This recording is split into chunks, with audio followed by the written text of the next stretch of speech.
We are thrilled to continue the afternoon with a special presentation from one of our own. Please join me in welcoming Dr. Atam Dhawan, a fellow of the National Academy of Inventors, a member of the NAI board, and Senior Vice Provost at the New Jersey Institute of Technology.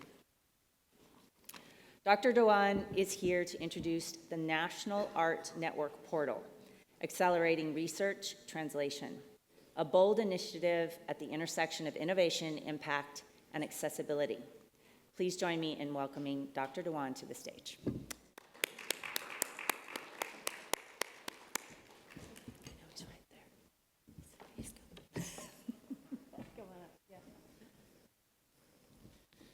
Good afternoon. So it's my great pleasure and honor to introduce you an NSF funded initiative of the National Accelerating Research Translational Network. So why this network? We heard today in the morning and also in the last session that research and innovation translation to market, addressing the societal needs for a transformational impact as well as the economic growth is very essential.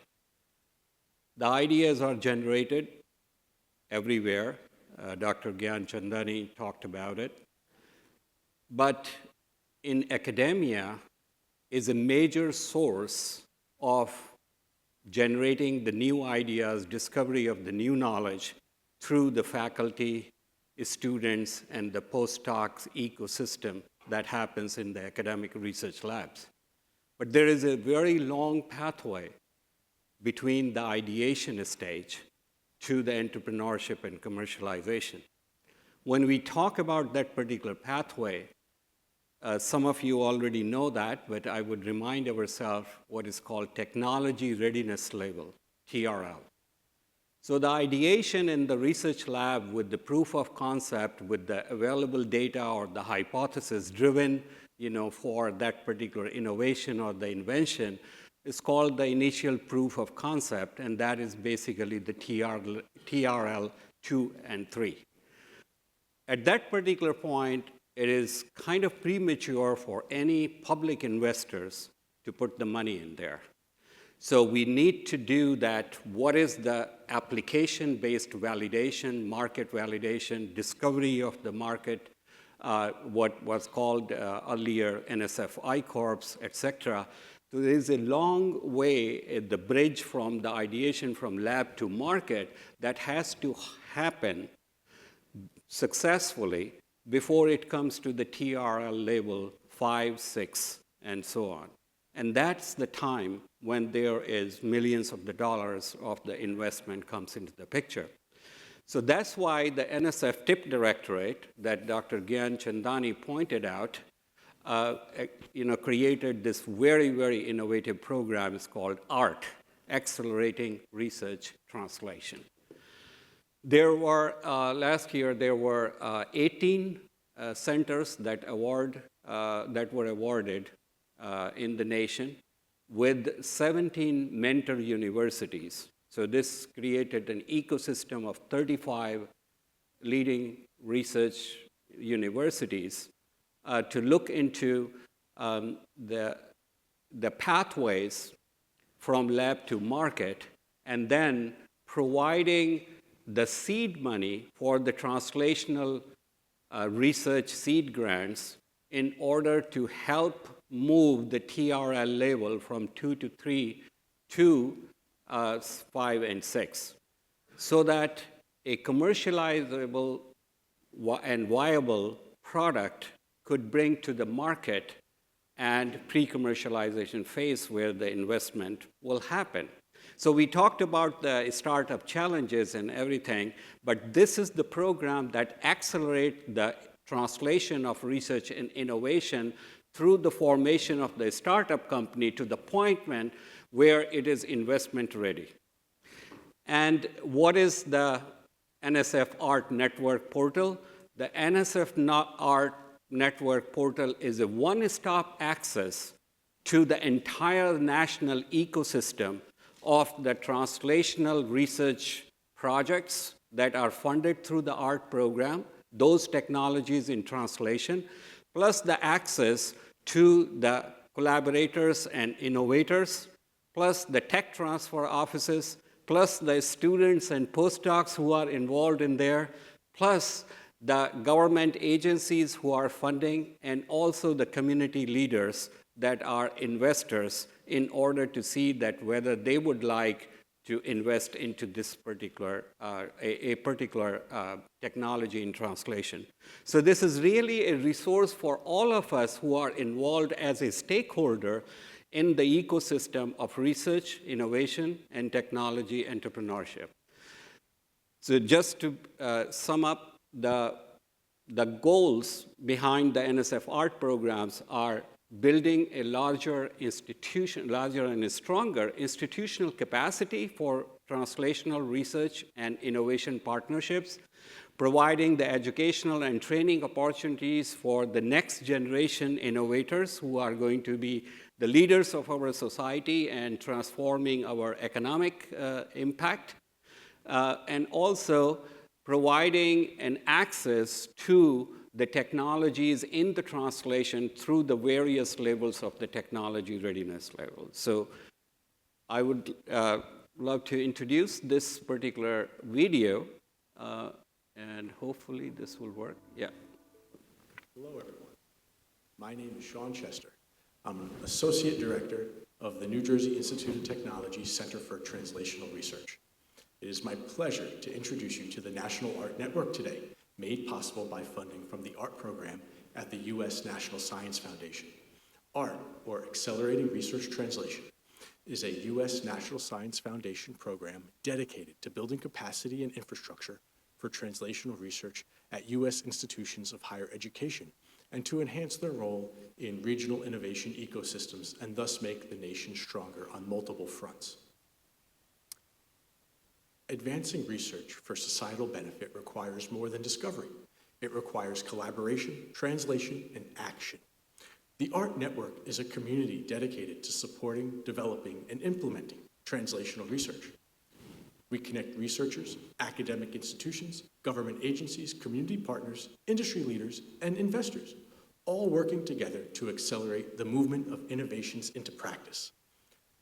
Through the ART Network, members share knowledge, attend specialized training programs, collaborate on research projects, and engage in technology transfer and commercialization efforts. The ART portal aims to accelerate societal benefits to the nation, advancing new technologies through research initiatives, and building a skilled workforce through graduate and undergraduate programs designed to educate and prepare participants for real-world challenges. Membership ensures early access to groundbreaking technologies and future leaders emerging from art institutions. Members benefit from access to translational research projects, innovation partnership databases, webinars, workshops, and exclusive networking events. Through the ART Integrated Student Ambassador Network, or Artisan, members can connect with a new generation of translational researchers and innovators, supporting talent development and career advancement.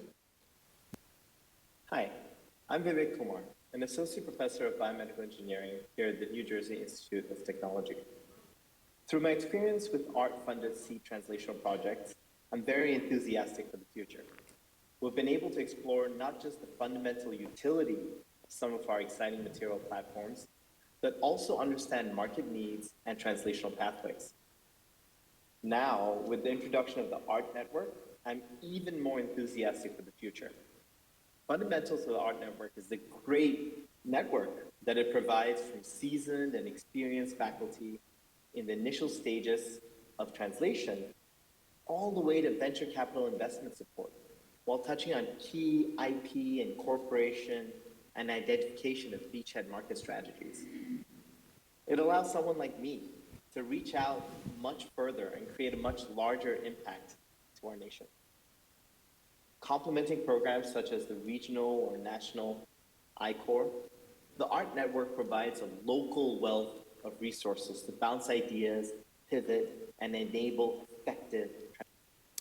Membership is open to academic researchers, students, institutions, industry professionals, government agencies, investors, and community stakeholders, building a diverse, collaborative, and innovation-driven ecosystem.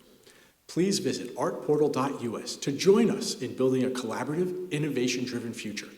Become a part of a national ecosystem advancing research translation. Join the ART Network today.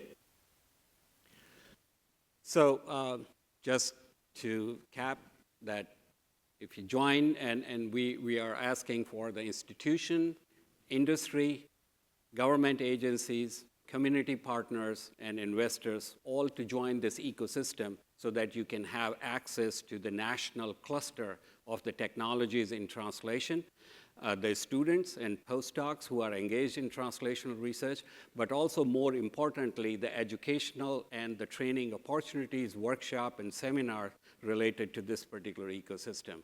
So my appeal to you is that membership is free, but access is priceless. Join us today. This is my great pleasure and honor to introduce Steve Susalka, who is the CEO of Atam, to join us. He's the moderator of the panel session.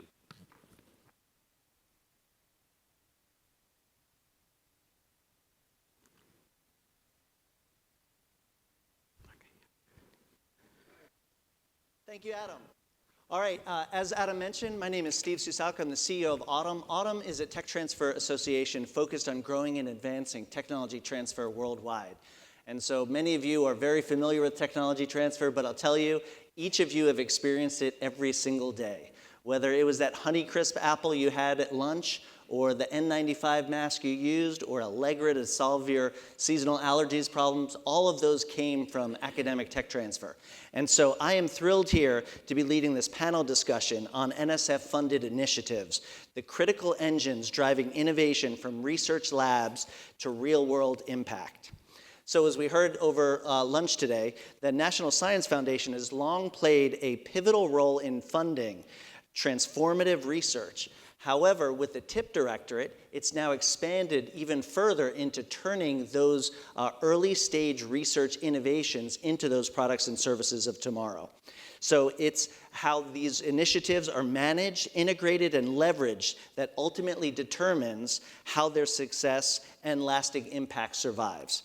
So we're fortunate to hear from 4 experts deeply involved in these efforts. These are leaders that have led, overseen, and shaped NSF-funded programs to accelerate technology transfer, nurture collaborations, and build vibrant innovation communities. So if you could please join me in welcoming our distinguished panelists. The first person I'd like to introduce is Karen Burg, who is the CEO of NextGA and the University of Georgia. Welcome. You've already met Atam, the Senior Vice Provost at New Jersey Institute of Technology. So next up, Tawny Olore, the CEO of Florida Semiconductor Innovation Engine. And last but not least, Andy Maas, the Assistant Vice President for Technology Transfer at the University of Texas at Austin. All right, great. So I'm so thrilled to have each of you here. You each have firsthand experienced the impact of the NSF programs and looking forward to having this conversation.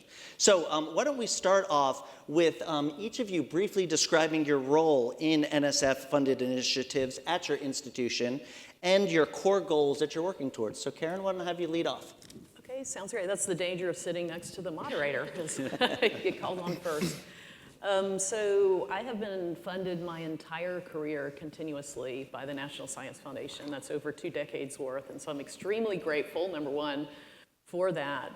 Currently, I'm serving as the interim CEO of a regional innovation engine in development, as I call it. So we have a development award from the National Science Foundation. And so the goals to that are many, but there's certainly a large focus on ag tech, so it's in the agriculture space. And there's a large focus on familiarizing the community and folks even within the research community with the National Science Foundation. So for many in the agriculture space, that's not a familiar acronym nor a familiar organization. And so our goal is really to activate a regional innovation ecosystem with technology as the center and with community at the center. And it's a lot of fun. It's very complex. You'll hear from a couple of our panelists about what it actually takes to run to execute on all the planning of an engine. Great. Looking forward to that. Excellent. Atam. So I'm the principal investigator of one of the NSF art grants that I just mentioned in the nation. So NJIT received the NSF art grant to create the Center for Translational Research, which is a strategic innovation, translation, and partnership resource embedded into our 2030 strategic plan. I also have been given an additional responsibility by the NSF TIP Directorate. We are the coordinator center for all the NSF art-funded programs. So that's why we created this Art Network portal, which I introduced today. Our goal is to create this ecosystem and mentor our academic researchers, not only at our university, but also in partnership with the other New Jersey universities, Princeton, Rutgers, Stevens, and Seton Hall, Rowan, to bring them in the collaborative potential partnership discussions with industry, businesses, local community leaders, and the state government. Great. Thanks, Adam. Tawny? Good afternoon. Excuse me. My name is Tawny Olore. I'm the CEO of the Florida Semiconductor Engine. And first, I'd just like to thank you for the opportunity of having me as a panelist today because, you know, you all sitting in the audience, you're the inventors, you're the entrepreneurs, you're the technologists, and is what makes the NSF program so successful. So thank you for the opportunity. Our engine is actually trying to reshore the advanced packaging of semiconductors. So when you think about that, and you think about everything that semiconductors have to do with your daily lives, from your toaster to your refrigerator to your phones to your TV. When you think about that, 98% is offshore. And the advanced packaging side of that is the stacking of the chips on top of each other and having the connection through interposers to make those chips more powerful. And so that all of that moved offshore in the 80s. And what we're trying to do is reshore them right back to the United States, but specifically to Florida, and trying to build the workforce around that, because if you think that this moved off in the 80s, we've got generations that don't know how to manufacture chips, how to advance package chips. So we're putting that ecosystem together of workforce development. We're funding research, translation projects, and we're also coordinating a lot with a lot of the microelectronic industry already in Florida. So thank you. Great. Thank you. Andy? Yeah, so I think it's an interesting, we heard this morning in the panel about defense that one of the keys that they said we need to more investment in is our advanced packaging process. So when we look at these engine awards, they were made in very strategic national security spaces across the country. I've had involvement with NSF funding since 2011 when we were one of the first funded I-Corps site awards in the country. So we've heard about NSF I-Corps. And then when I moved recently to UT, I was coming from LSU, where I served as the PI and the primary investigator pulling together our NSF engine award there, which was called FUEL, Future Use of Energy in Louisiana. We heard about that as Irwin spoke at lunch about the importance of the energy infrastructure in Louisiana. These types of projects, right, they have to come together with partnerships from universities, industry, the state, or the region. They all have to be invested in it. And if they're not, it's going to be just one person sort of waving their flag.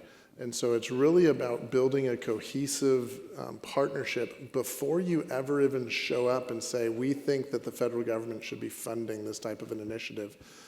Our NSF fuel engine in Louisiana, we had over 65 industry partners, and you can think of every big energy producer in our world was at the table, over 165 individuals. The state was committing $67.5 million to the project over 10 years. And we had 11 institutions of higher education and the community college system in the state of Louisiana focused on this project. So it was a big lift, but it made a lot of sense when we aligned it with the solicitation. Great. Yeah, so again, when you heard Erwin talking earlier today, he talked about the importance of that early stage innovations being developed. And so a number of these programs led to that. But also there's this underpinning of regional economic development being a key driver of these programs. And so Andy just alluded to that. So kind of a question just broadly to the panel is, as you think about your institutional priorities, how did you intertwine that with this idea of regional economic development and regional economic growth? I don't know, who wants, Adam, you want to hit it first? Okay, so the first foremost goal is that whether the top leadership at any particular institution is aligned with innovation, entrepreneurship, and developing multi-stakeholder partnerships, because it takes a lot of effort, but also it creates an environment where the academic classical or the traditional promotion and tenure systems are not very well aligned. So there's, earlier this morning we talked about, we heard that publications, versus the patents and the other stuff over there. So there are different kind of metrics that are used. So the first thing that we did at NJIT is in the 2030 strategic plan, we put research, innovation, and technology entrepreneurship, RITE ecosystem, as the center of the priority of the strategic plan. And then we started working with the faculty and the deans and the chairs to make sure that we understand the value proposition of it, we understand the recognition and the award, related to it. But more importantly, we help the faculty research lab in order to get the external funding, which is not just dependent or only dependent on the federal NSF and NIH agencies, but the other public investment and the industry partnership-driven, funding resources. And that really helps because, if we have more resources coming out from this translational validation from the ecosystem and the vested interest from the other stakeholders, our faculty and the students and the postdoc have greater resources to do what they love to do. Great. And I do want to go to the rest of the panel, but before I do, I want to take just a follow-up question. So having that buy-in from key leadership and actually having that written into your strategic plan is fantastic. Yeah. Any lessons learned in terms of how you were able to do that, just for the other institutional leaders we have here? The important thing is to open the discussions and open forums, because it cannot be a top-driven, top-down driven strategy that says the top leadership or the provost or the president wants it. Yes, our president and the board of trustees are very visionary. We are very much blessed with Dr. Teklim, who is very supportive of the innovation partnership. So is our board of trustees. But it has to be talked. So when we developed the strategic plan, we had the open forums with the faculty, engaging the students and the student senates and faculty senate for about a year. And we talked about innovation and entrepreneurship and what it takes and how we are going to provide the facilitation environment, including how to learn the pathways, because the faculty in academia classically or traditionally are not trained to open up the business perspective. So they don't think that way. They think about, creating hypothesis-driven research and publishing it, which is very different than creating a value proposition and converting into a value creation for investment-ready opportunities. So we needed a lot of workshops, and the Center for Translational Research continues to offer at least 4 workshops during the year. We just had a badge workshop engaging students and the faculty to learn from the industry how to make an investment pitch, how to understand the different gates of the lab to market business development strategy. So a lot of discussion has to go on in the open forum. So I think that's actually really interesting, because when we put together our engine proposal, we also had high-level leadership buy-in, but they didn't necessarily appreciate some of the things I did in that process, which was at the beginning and end of every meeting we had over the 18-month period. We had 24 of these meetings over an 18-month period. I would ask, who's not at the table that should be at the table? And then at the end, I would ask, who's not at the table and that should be at the table? And we did a QR code survey, so people didn't have to raise their hand and shout it out, so they could anonymously identify other people in the ecosystem. And some of our university leadership actually said, I don't know if we want to be inviting everybody to the table. And I was like, no, like the whole point of this is you need to be inviting everybody to the table for it to actually have legs. So with our engine, we are not a part of the university system. We're a nonprofit, and about half the engines were nonprofit, the inaugural, half were within like a university system. So I think there's a good mix there, but the engines program was developed to be an economic driver, right? That's the core mission of the program. So at our strategic planning, we come after it like we've got to, with 98% of the jobs offshore, there's a lot of room for it to come onshore, right? There's enough room in the sandbox for everyone, whether it's Texas or California, Florida, New York, whomever. We actually changed our strategic plan to be not just research, development, translation, but we added C, which is commercialization. So as we go through our strategic planning, and we go into our portfolio for year 3, we need to be at the TRL level 4+, to have that eye of commercialization and to get jobs here in Florida. And so all of our strategic planning is around economic development. We need to make sure at the end of the day, we become financially sustainable, because it's a 10-year program, if we're lucky. If we're lucky. Right? If we're lucky. We're not sure it'll even be a 3-year program at this point, right? I mean, we just don't know at this point. So we have to become financially sustainable. How do we do that? We bring jobs, we bring interest into the ecosystem. And so that is what all of our strategic planning was sort of centered around, with that commercialization, the big C at the end of the RD, T, and C. And I think we need to think about that, because there's room within the university systems for TRLs 1 through 3. But for the engine program and for our engine, we're concentrating on more of the TRL 4+ to get to the C side. So I'll add to that as well. We similarly, when we strategic plan, it is around regional economic development and economic development, but for a very different reason. We are a land grant university, and so our underlying mission, regardless of what strategic plan we come up with, is to serve the people. And there's a very explicit mandate to serve by teaching, educating, but also by developing technologies. So it's very explicit. And that's not specific to the University of Georgia, but that's all land grant universities in that network. And so everything we do has that. Where I think that can be a double-edged sword, because where I think we fall back is not educating folks as they come in. I came in, I've worked in land grants my entire career. My first job as a faculty member, no one said, oh, this is a land grant. I had no idea what that was. It was probably 5 years, 6 years before I tripped into that point. And so we don't educate our own people. I was an engineer, and so I was guilty as charged of chasing after really neat ideas. I can push this button, and the steam goes off, and then it explodes, and I can put it back together, and ooh, what a great idea.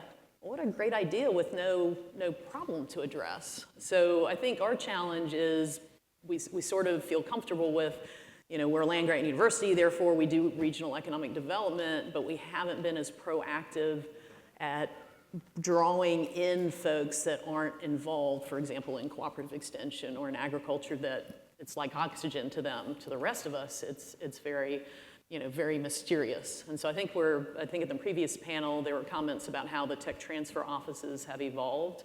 And I've certainly seen that, over time. And I think, we're proactively now trying to think about, okay, who are the audiences that need to be drawn into this because they're part of this very important ecosystem. And if they're absent, then we're going to be creating imperfect solutions or solving the wrong problems. I think there's another component here when we talk about economic development in these projects. Depends on your definition of economic development. The way I define economic development is investing in your region with other people's money. So the whole idea of other people's money. So bringing companies to the table that are going to put money in your space. Bringing organizations to the table that are going to put money in the space. The federal government and the state government can spur that. They can't sustain that, right? And so back to what Tawny said is we have to, these engines and these programs need to become self-sustaining at some point. Yeah. Very true. There's also the same thing with the art program because as you mentioned, the lab-based research can only go up to the TRL3, So then it's a very different phase and different ball game. And the basic rule is that whenever you go to the market or you do the application-based validation out of the lab, 90+% of the hypotheses and assumptions and the data that you used in the lab-based research will either be challenged or proven wrong. So the question comes in there that how do we mentor and how do we facilitate this particular transition through the seed funding, that's what we do from the NSF Art program, but also the institutional funds, to move them and go through the TRL 4, 5, 6. And in that particular process, we create the innovation partnerships, help them to be investment ready. But then, as you pointed out, that the real goal over there is what is the ROI, over there. So if we are able to create, a spin-off company with the public investment and the investor investment, then we have moved the needle. Yeah. Right. One of the things that stuck out to me that Tawny mentioned is just the use of the word commercialization, using the C. It wasn't that long ago that was a dirty word in academia. Yes. And so we're seeing this evolution into recognizing that's actually a positive thing, and that actually develops those innovations into that product or service of tomorrow, which is what the investigator was initially trying to do. And so I think it leads to how we are evolving the field as we go forward. So Karen, if I go to you for a second. So you're a leader on the NAI board. You're also at the University of Georgia. So how have those NSF-funded programs influenced your university's strategy for fostering innovation and inventor engagement on campus? Yeah, so I mean, the obvious to everyone in this room is probably the I-Corps program. And to me, that was revolutionary. My spouse was actually in the first cohort, and I was unofficial. I was not an official part of the team, but I kept getting requests as I would travel places. Oh, could you do a few interviews while you're there? And I thought, what is this? And it was, to me, that revolutionized at least some in thinking very differently, centering ourselves around the correct audience or customer, and then also asking questions that we're not leading. We're not trained to do that as academics. We are trained to be very self-centered, that isn't this great, isn't it wonderful? And there's a time and a place for that, but this idea of being able to listen to people and keep recentering and reshaping, our understanding of the problem, and then also the potential solution that we might have. So for me, what I've noted is there was a metamorphosis on campuses when that first came out. There was, some that were aghast at this, or didn't know what it was. And I certainly, University of Georgia, we've had a lot of spin-out programs that have that as the basis. We've learned that different cultures, we have to do customer discovery on how we offer I-Corps-like programs. So our clinicians, You know, we have this standard thing, okay, for 10 weeks you're gonna sit in a room and do this. Well, that doesn't work for we have a veterinary school, that doesn't work for our clinicians. And so if we offer exactly the same thing, then they're not able to participate. And so we actually offered one for clinicians after doing customer discovery with them to find out how would this work, and we completely reshaped the program. We also have an innovation boot camp, and we have different themes for different cohorts. So it might be women, or it might be computer science, or it might be the arts, those types of things. And the evolution there, as that evolved, was bringing in the community as well. So it wasn't just a homogenous group of individuals who were from the campus community, but it was bringing folks in from other places to collaborate, and that enriched what the folks on campus could experience and learn, as well as the ones from off campus. So yeah, those are a few of the ways, but I would say I-Core was revolutionary in really starting people thinking about, can we think about this differently as we think about translating ideas from our heads to the marketplace. Gotcha. As Scott Frank would say, from your heads to your hands. There we go. Which is a great way to put it. All right, so I have heard that departments are sometimes somewhat insular and perhaps a bunch of silos on campus. No. I've heard that. It's not been confirmed. However, the problem with that, as you guys know, is those NSF grants that you have really require that interdepartmental working as well as working with external partners that Andy mentioned. So can maybe we just kind of go down the line in terms of what sort of strategies did you find that was really effective for bringing in those either external partnerships or having those two departments that might not see eye to eye in many things working together? I'm sure money is definitely helps, but there's got to be other strategies as well. Maybe I'll work my way down this way. So Andy, you want to lead off?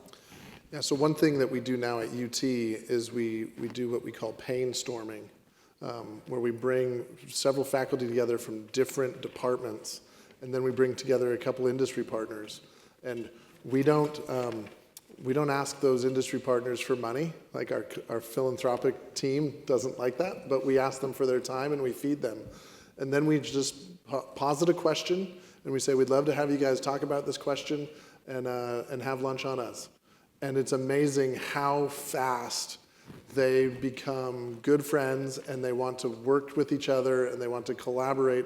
And we're bringing together someone from, and I'll just pick colleges and departments, mechanical engineering, English, and aerospace, right? And so they may not know each other, and they're working together, and they realize, there's a lot of information here that we can be working together on, and it just really helps bring that down to a local level, right? And that whole idea that we have to be at that local level, you can't try to spread the peanut butter at the highest level of the institution and have everybody get a little bit of the taste. You got to be focused on that local level. Yeah. That's a great approach. I love it. Yeah, Tawny? and again, I'm not within the university setting, but our partners include 3 major universities: University of South Florida, University of Central Florida, and University of Florida. But I think one of the things that we really have started doing, and it kind of builds on what Andy was talking about, bringing people together. And that is such an amazing thing when that happens. Last week we had what we called Innovation Days, and it was to talk about our third-year projects, our third-year portfolios. We brought companies, DIB companies, Defense Industrial Base. These are the companies such as Lockheed Martin's, the L3 Harris's, the big companies. We brought the second-tier companies, the Micros's, the Corvos. Then we had the startups, and then we had universities there. And we had pitch sessions. So the DIBs got up and they talked about what their needs were. What do we need? What is the need that we see out there in advanced packaging? Then we had pitch sessions from the second tier, from the startups and universities. And then we had networking sessions where they all got together and we connected people, startups to second tier, startups to DIBs, universities to And that's where you start building partnerships. And that's where you sort of start, I say, rowing the boat all in the same, way. Because if you're not talking and you're not bringing people together, then you don't have a common purpose. But in that room for 2 days, there was a common purpose, and we're still getting emails. We need to do that more often. You need to get everybody together. And that's where I see the purpose of our engine is. We're a facilitator, we're a connector to bring companies, universities, state colleges together for the common purpose of onshoring this vital, and this is national security. Karen, you're right, absolutely, national security level. And so I think that's how you do it, and that's how you start building ecosystems, so. Yeah, really helpful. And if I could just maybe stay with you for one more second. So you've got a really unique perspective in terms of the groups that you brought together and your perspective. And so you've described a couple of ways that it works really well. Were there any particular challenges that you wanted to make sure didn't come to a head? Were there any things that you did to sort of diffuse or things that you were worried about by bringing such a diverse group together that might spiral out of control? I'm just curious. Well, I have to say, when you get 3 universities together, 3 different mascots, that's always a challenge, right? 3 different football teams, So right? you should try bringing 11 universities together when you're the big gorilla in the room as LSU. That is really problematic. And so being very open and saying, look, this is not about us. This is not about Andy Maas. No. This is about our region and how do we do this, and then walking the talk, because people always are going to approach it a little skeptical at first. And you got to prove them wrong by breaking down those barriers. Yeah, I didn't really have any worries. I think the region, the state has come together. I think really the nation has come together that this is very important to reshore semiconductor manufacturing, advanced packaging, assembly. We've got to not rely on, other countries for our national security. So I didn't have any worries. The conversations were just amazing.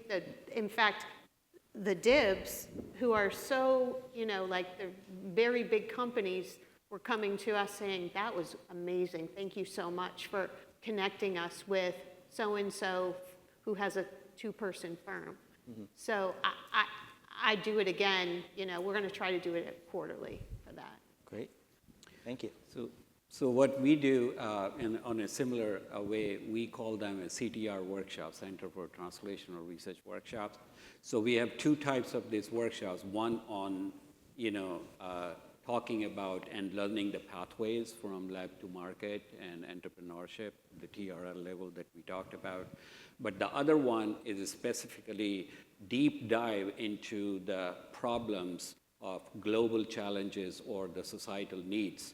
So there we bring all the stakeholders together. For example, on April 24th, we organized on PFAS decontamination and innovation translation to communities, workshop.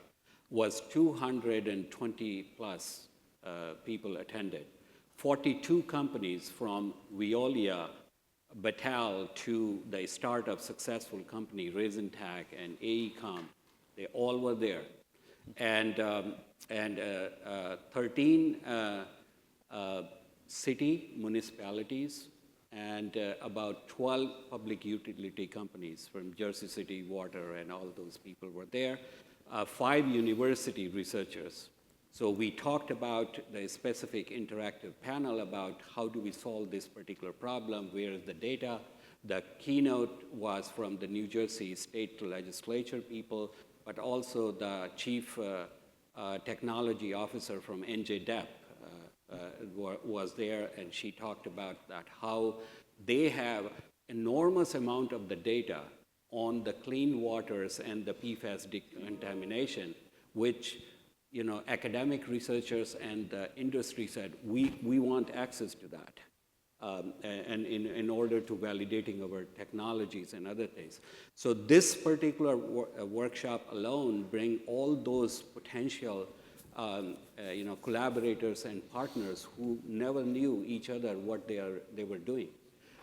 Then, as a follow-up, they asked us to create the focus group. So now we have created 3 strip PFAS focus groups to create a strategic action plan that we are putting a white paper to New Jersey State.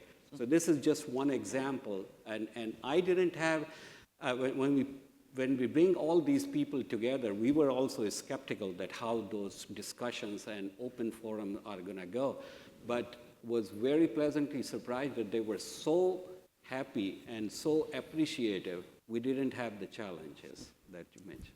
That's great. Yeah, so I think I'll give a few sort of general thoughts and then a specific example. One is not starting with the 2 groups that don't get along the most. But you never start there. You start with the enthusiastic sorts that are actually almost excited by failure. Like, oh, that didn't work, let's try something different.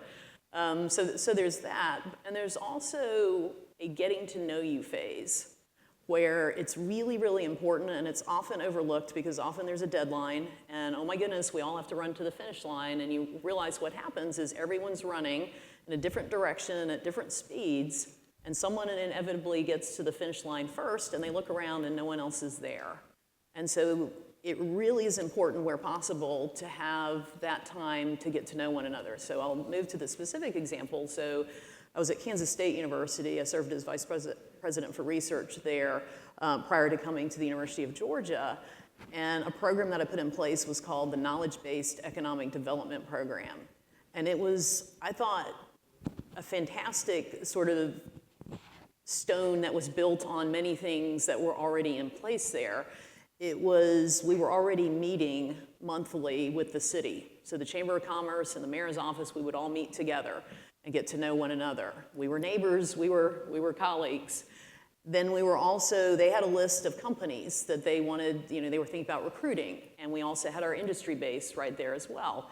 And so we would talk about that. And so then we would get those folks in the room, and we tried to do 1 or 2 a year where we would have, it was essentially a think tank event where we would plan it ahead of time. So we would, for the purposes of meeting, we would meet at a city location, then we would pick the location on campus, and they would pick a different city location. We did the same with industry. So we would meet before we actually had this think tank event. So we had this sort of getting to know each other's environment type of phase, and then we would plan the meeting with our researchers as well, and we made sure that the researchers were carefully selected so it was not perceived as 100 slides in a PowerPoint presentation. It was, okay, we're probably only gonna have 1, if any, and here's what the objectives are. And the objectives had been collaboratively discussed by the city, by the industry partner, and by us, and what the output was that we were interested in. So we had very tangible outputs. In one instance, it was, we want a public-private partnership. That's a huge deal. I'm here to tell you that's in Salina right now, Salina, Kansas. And it is an amazing place, but it came because of all this careful preparation. Another time it was something more simple. We want a seed funding opportunity, and industry said, and this is what we'd like to base it on.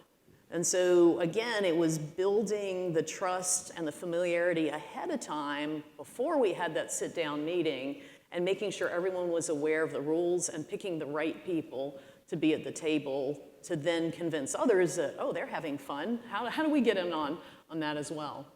Gotcha. Yeah. Great. Helpful.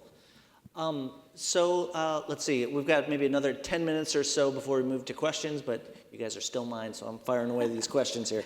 So Atam, actually, I want to go to you specifically. So you're the Senior Vice Provost at NJIT.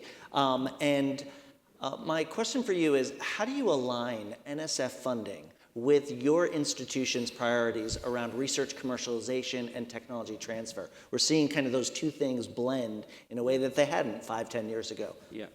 So again, it starts with the strategic planning and making sure that the top leadership, along with the mid-level academic leadership, deans and chairs, are all aligned. So with the art funding, and before that art funding is started, actually, we started 5 years ago the TITA program, which is Technology Innovation Translation Acceleration Program, before the art program was ever established.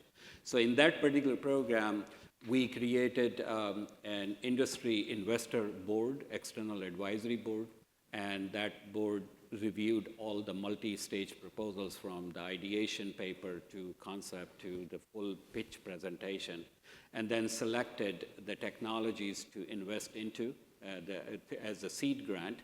And we still do that, but now the NSF art funding has accelerated and expanded that particular program. We give $75,000 in the first year to those selected projects to start doing the validation of TRL 4, 5, and then we help them create a spin-off company and the tech transfer over there. And then if they are succeeding and board recommends, then we give them the additional second-year funding of the $75,000. So those are the translational seed projects, which are now the combination of the institutional funding as well as the NSF art funding. But what this created the whole cultural transformation. And that is the most important thing, because you have to start creating that cultural transformation in the academia so the people start thinking about the different metrics. People start thinking about different sources of the funding. So I'm very, very grateful to our president and also the board of trustees that they approved $9 million of the CRISP investment plan. The CRISP stands for Collaborative Research and Innovation Strategic Partnership. So now we add those investment plan into the cluster areas of the key technologies that we wanted to accelerate the translation to the market. And then big shout out to Kathy Naz over there. We created the Center for Student Entrepreneurship. So these are the different things. And then NJIT had created a few years ago the New Jersey Innovation Institute, which is a 501c3 corporation, in order to facilitate through the venture studio when we exit through the NSF art program and TITA, those people are ready to align the investment funding from them. So this is how it is done. Yeah, you've really kind of fused that and leveraged that NSF grant to really fostering a culture of innovation on campus across, which is great. Yeah, Andy? I think it's interesting there about, and Tawny said this earlier, and Adam just mentioned this, is that we often talk about ecosystems, right? And building an ecosystem or supporting the ecosystem. And if you go to any scientist that's not in an innovation space and you say, tell me what an ecosystem is, they're going to give you the definition that is probably in my 5th grader's earth science book. It has a big spread, and it's the mangrove swamps of Florida, or it's the redwood forests of North California, or it's the high plains of Nebraska, or it's the Rocky Mountains, and it's going to show all the different organisms, and there's going to be arrows on it, and there's going to be little descriptors of the arrows, that this does X, Y, Z, and this does this, and this helps feed this, and they're all very similar, but they're different by region, right? Mm-hmm. And so one of the things I think all of us probably get is, why don't you act more like so-and-so? Or why can't you do it more like that place? And what I try to explain to people in that ecosystem development and some of the things that Adam had talked about building at NJIT is that we have to build on the strengths of the ecosystem we are in. If you took the redwood forests of North California and you tried to put them in Louisiana, they would die. If you took the swamps of Florida and you put them in North Dakota, they would die, right? We don't have any swamps in Florida. Mangroves. Yeah, exactly. Right? Cypress. If you take those and you try to do that, it's not going to work. And so you have to focus on what's your strength in your region. And that's part of what the NSF programs are focused on. Focus on the strengths in the region and don't try to duplicate, but learn from those other places that have been successful and then try to create something in your ecosystem that might mimic but doesn't mirror those functionalities in the ecosystem. I think that's really important for us to remember. Some of that too is how do you leverage it? So it's good to study it then, okay, how can I uniquely position myself and raise the level for all of us? And what kind of organism transport don't I have? Yeah. If I don't have this type of transport mechanism going on in my ecosystem, then we have to find the people that will make that. And then we will become a successful ecosystem.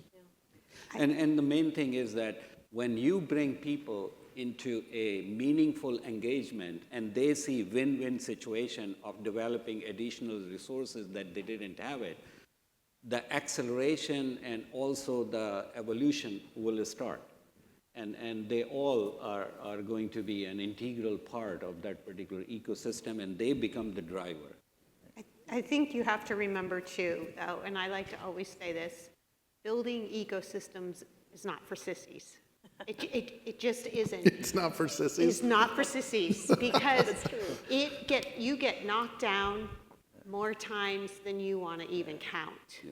And you want, as you're building your ecosystem and you're trying to lure these companies to basically offshore, onshore, there's a lot of capital investments. There's a lot of competing wonderful places in this country that they could go. So you continually get knocked down, but you have to keep standing back up and keep pushing forward with your mission and your vision of your plan. And so I think that, you just have to keep driving forward and keep that vision, going. And I think that's really, really important because you can't build, and this is the other, we talked about this before we came on the panel, trying to build an ecosystem with an NSF grant in 18 months or 2 years or even 10 years.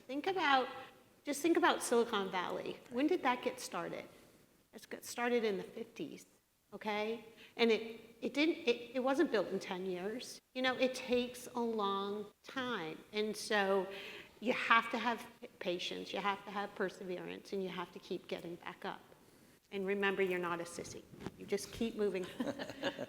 I think to your point also, knowing when to say, yes, that's a dead end, or that's not going to work right at this moment. Sometimes the temptation is, I'm going to convince this entity to do that. We had a moment in our ecosystem building where I thought for sure, I assumed this was a ready-made partner, never even questioned it, had a meeting as a formality, and I thought, oh my goodness, this is the most conservative thinking, non-innovative thinking set of individuals that I've ever seen. And we had to back away and say, probably not a good fit right now. But like you said, then find another way to move forward. Exactly.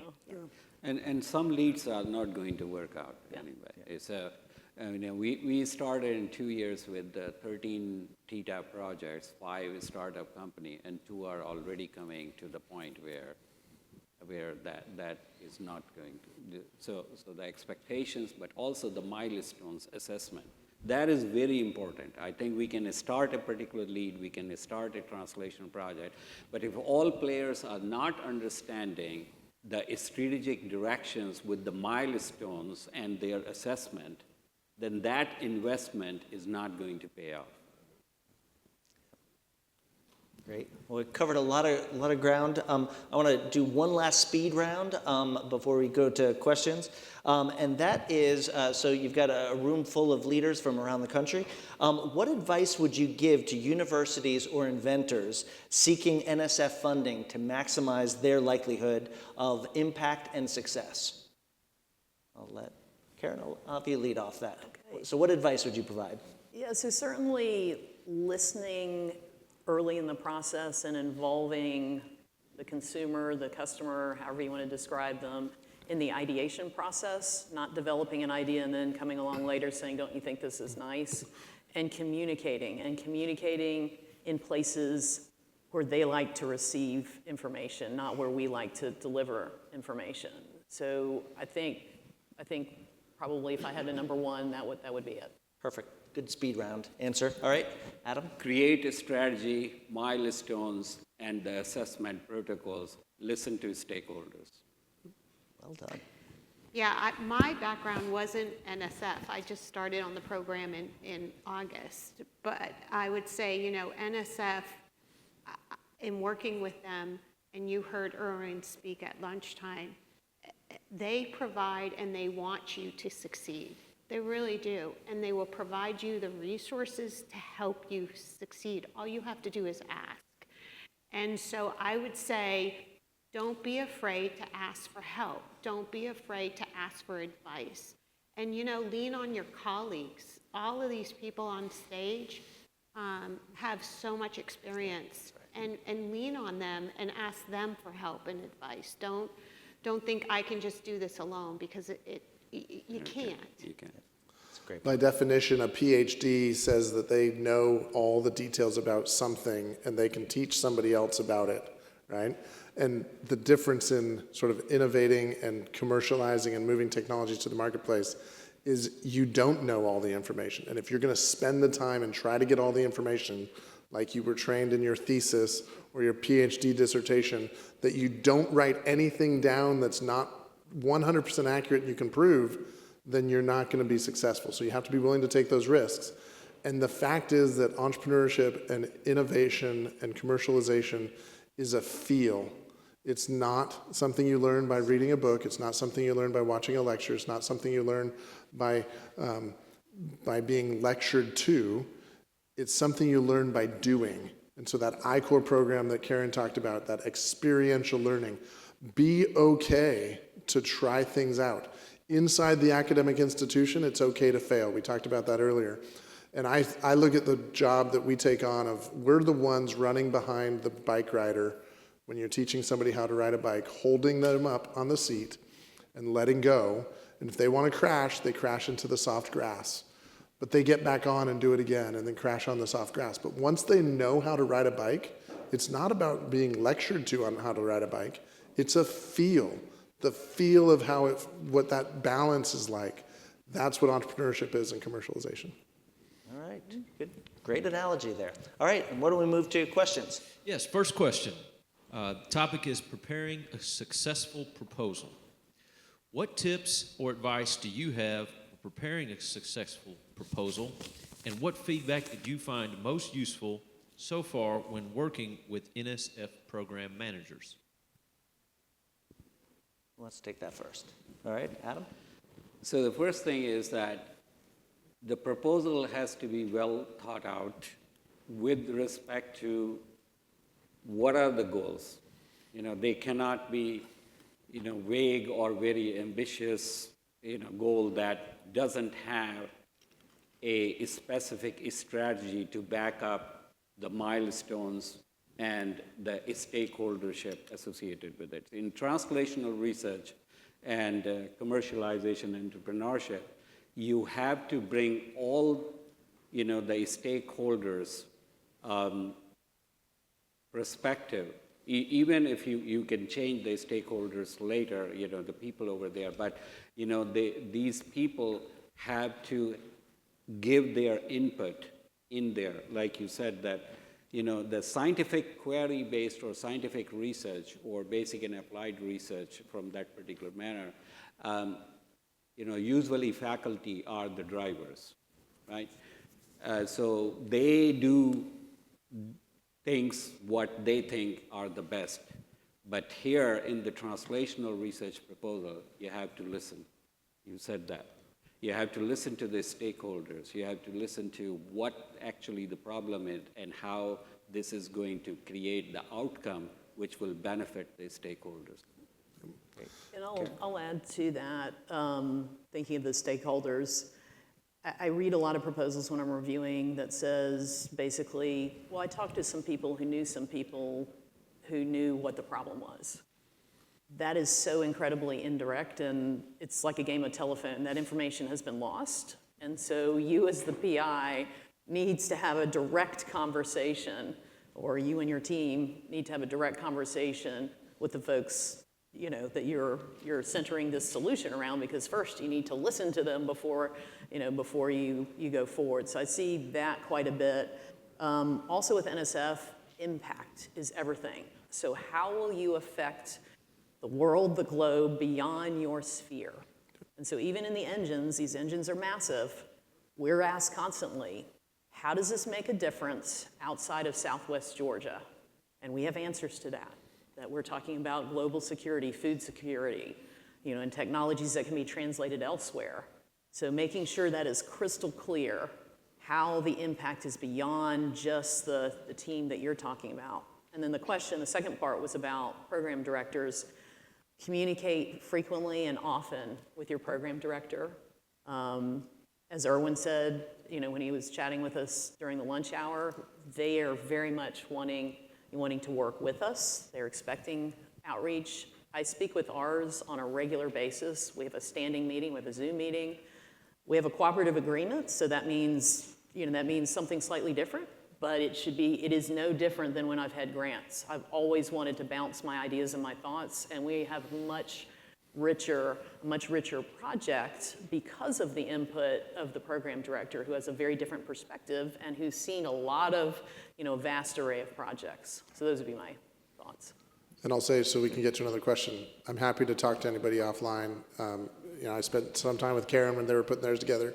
Happy to be a sounding board for people on their proposal if they're thinking about putting one in. Second question. Given the uncertainty of the future of NSF funding, what is your approach to contingency funding plans today? Yeah, I'll start on that one. So I'm actually no longer at LSU. I'm now at UT Austin, and I left in January. And one of the things that happened in our proposal is that we had funding committed from the state, the economic development arm of the state, and they were committing $67.5 million over the 10 years to our program. And in December, before I left LSU, I forced through the process of a contract between the university and the state to get that funding finalized. But the point of that funding getting finalized was that I said to the state, you have to give us 100% autonomy on that budget because, and I was reading the writing on the wall, there's probably going to be a scenario where we're going to not have funding in the future from NSF. And so they were very skeptical about that, but we finally got them to agree to that because we were bringing people on. We brought in 6 or 7 full-time employees that left their jobs, left their careers, and they were coming to run this engine with me.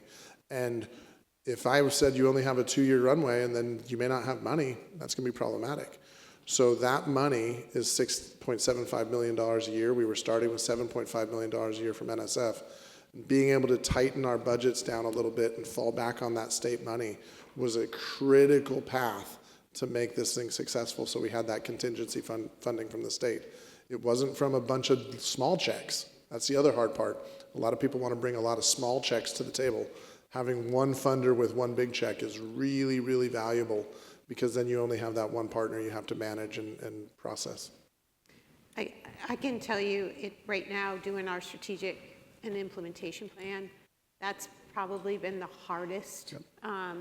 To your point, we didn't... Knowing what's going to happen in 12 months. Yeah, we don't know. And I think you're impacting, like you said, people's lives. And so we have put together a pretty robust financial sustainability plan, looking at ways that the engine can generate revenue, whether that's through IP, that's through an association, which we started, and then we have a fat budget, and then we have a skinny budget, too, looking at that contingency plan.